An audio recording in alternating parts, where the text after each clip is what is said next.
नमस्कार दर्शक बंधु। आज आम राज्य बीजेपी नेतांकर एमिति एक राजनैतिक नीरवता विषय आलोचना करवा जहा बाहर साधारण लगुवा सत्वे भितर भितर शासक दलर अनेक नेतांकर रातिर निद हजि जाइछि।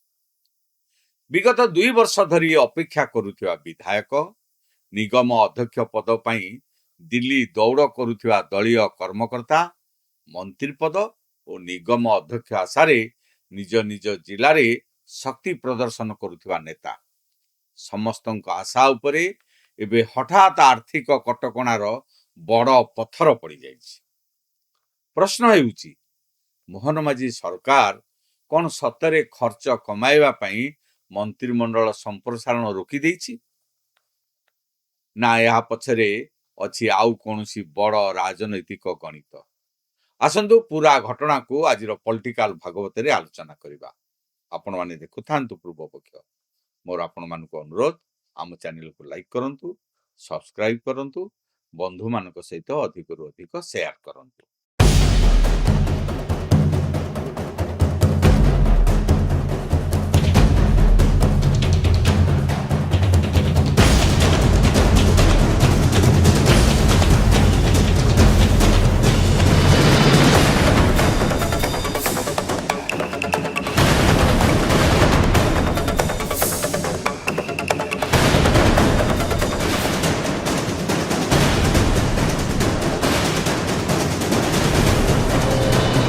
दर्शक बंधु, राजनीति रे अपेक्षा एक बड़ शब्द।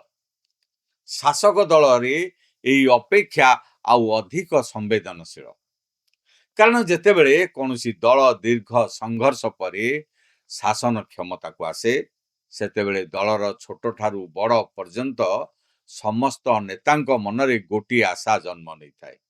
केही मंत्री हेबाकू चाहती, केही निगम अध्यक्ष, केही बोर्ड चेयरमैन तो आउ कई सरकारी संस्थार मुख्य हेबार स्वप्न देखती।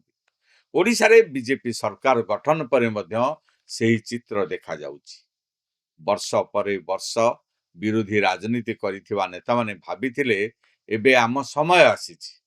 जो विधायक माने निर्वाचन रे दल पई झाड़ बुआईथिले, जो नेता माने ग्रास रूट स्तर रे संगठन गढ़िथिले, सेमाने भाबिथिले एथर सरकार तांकु पुरस्कृत करिवो।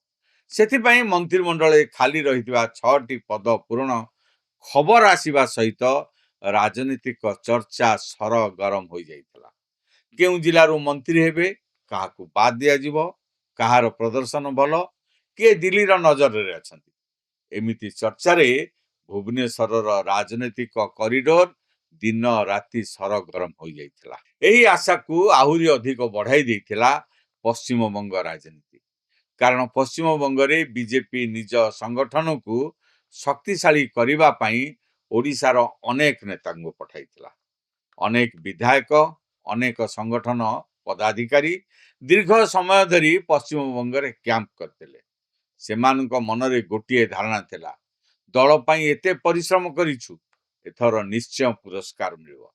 राजनीति रे यह नुआ कथा नुहे।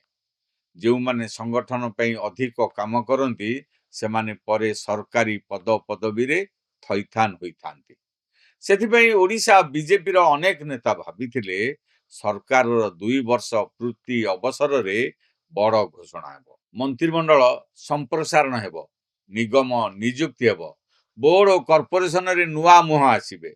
सेहिथिपई भुवनेश्वर दिल्ली पर्यंत लॉबी आरंभ हो जाइतला। केही केंद्रीय नेतांक घर घर दौड़ुथिले, केही संगठन रो बड़ मुह को धरुथिले, तो केही निज जिला रे शक्ति प्रदर्शन करी मेसेज पठाउथिले दलीय नेतांको। किंतु एही समस्त राजनैतिक गणित मध्यरे हठात आर्थिक कटकणार निर्देश आसिला। विश्व स्तर रे आर्थिक अनिश्चितता, इंधन मूल्य चाप, सरकारी खर्च ह्रास चर्चा, ए सबु मध्यरे प्रथम निर्देश आसिला प्रधानमंत्री ठारू। कारकेड रे गाड़ी संख्या कमिला, सरकारी खर्च कमेइबा को जोर दिया गला। तापरे ओडिशा रे मध्य सेही संकेत देखा देछि। मुख्यमंत्री मोहन चरण माझी निज कारकेड रे गाड़ी संख्या कमाइछन्ति। परिवहन मंत्री कहिले ସରକାରୀ ବସ୍‌ରେ ଯାତ୍ରା କରି ଇନ୍ଧନ ସଞ୍ଚୟ କରିବେ। ଏହି ସମସ୍ତ ବାର୍ତ୍ତା ସାଧାରଣ ଲୋକଙ୍କ ପାଇଁ ସରଳ ଶାସନର ଛବି ସୃଷ୍ଟି କରିଛି। କିନ୍ତୁ ଏହି ବାର୍ତ୍ତା ଶାସକ ଦଳରୁ ଆଶାୟୀ ନେତାଙ୍କ ପାଇଁ ଆଣିଦେଇଛି ଚିନ୍ତା ଏବଂ ହତାଶା। ଏବେ ପ୍ରଶ୍ନ, ସରକାର କ'ଣ ମନ୍ତ୍ରିମଣ୍ଡଳ ସମ୍ପ୍ରସାରଣ ରୋକିପାରିବେ? ଏହାର ଉତ୍ତର ରହିଛି ଆର୍ଥିକ ଚାପରେ ହୋଇପାରେ।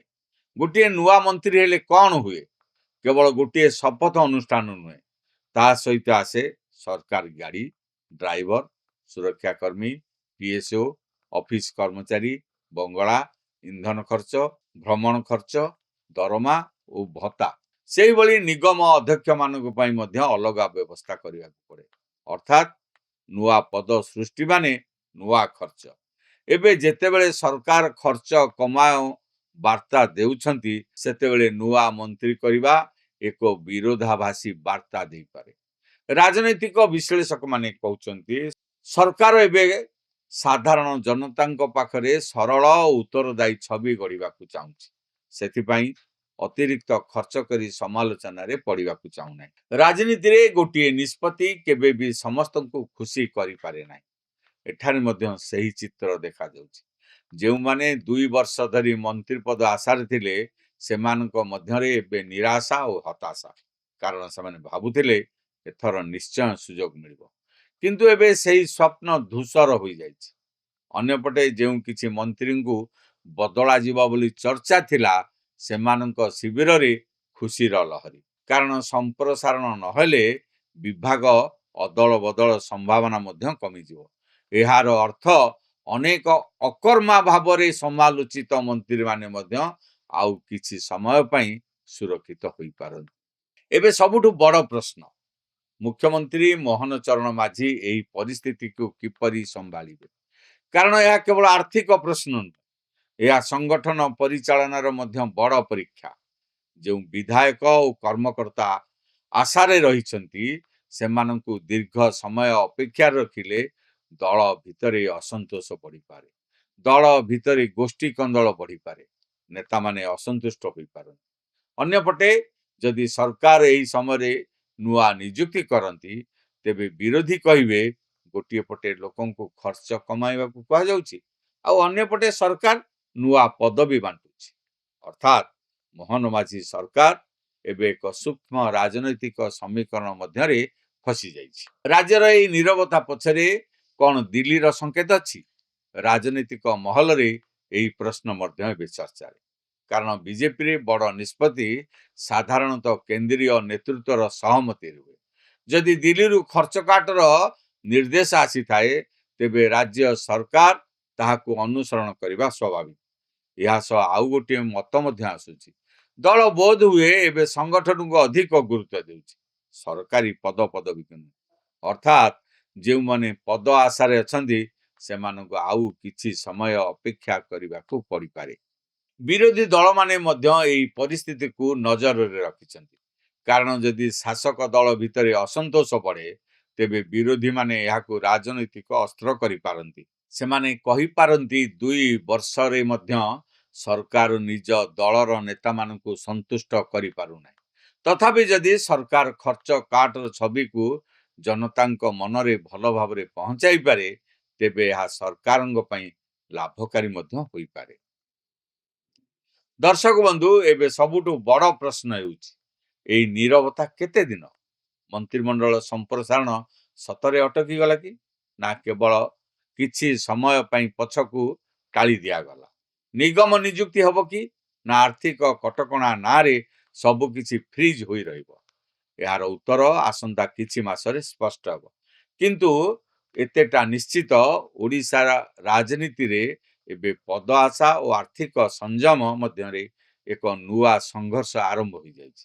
ଏହି ସଂଘର୍ଷ କେବଳ ପଦପଦବୀ ନୁହେଁ, ଏହା ଶାସନର ଛବି, ରାଜନୈତିକ ବାର୍ତ୍ତା ଓ ସାଂଗଠନିକ ସନ୍ତୁଳନର ମଧ୍ୟ ପରୀକ୍ଷା। ଦେଖିବାକୁ ବାକି ରହିଲା ମୋହନ ମାଝୀ ସରକାର ଏହି ପରୀକ୍ଷାରେ କେତେ ସଫଳ ହେଉଛନ୍ତି। ଆପଣମାନଙ୍କର ମତାମତ କ'ଣ? କମେଣ୍ଟ କରି ନିଶ୍ଚୟ ଜଣାନ୍ତୁ। ଭିଡ଼ିଓଟି ଭଲ ଲାଗିଥିଲେ ଲାଇକ୍ କରନ୍ତୁ, ବନ୍ଧୁମାନଙ୍କ ସହିତ ଅଧିକରୁ ଅଧିକ ସେୟାର କରନ୍ତୁ। ପୂର୍ବପକ୍ଷ ଚ୍ୟାନେଲକୁ ସବସ୍କ୍ରାଇବ୍ କରିବାକୁ ଭୁଲନ୍ତୁ ନାହିଁ। ଏଇଠି ଶେଷ କରୁଛି ଆଜିର ପଲିଟିକାଲ ଭାଗବତ। ଆଜି ପାଇଁ ମୋତେ ବିଦାୟ ଦିଅନ୍ତୁ। ସୁସ୍ଥ ରୁହନ୍ତୁ, ସଚେତନ ରୁହନ୍ତୁ ଏବଂ ଦେଖୁଥାନ୍ତୁ ଆମ ଚ୍ୟାନେଲ ପୂର୍ବପକ୍ଷ। ନମସ୍କାର।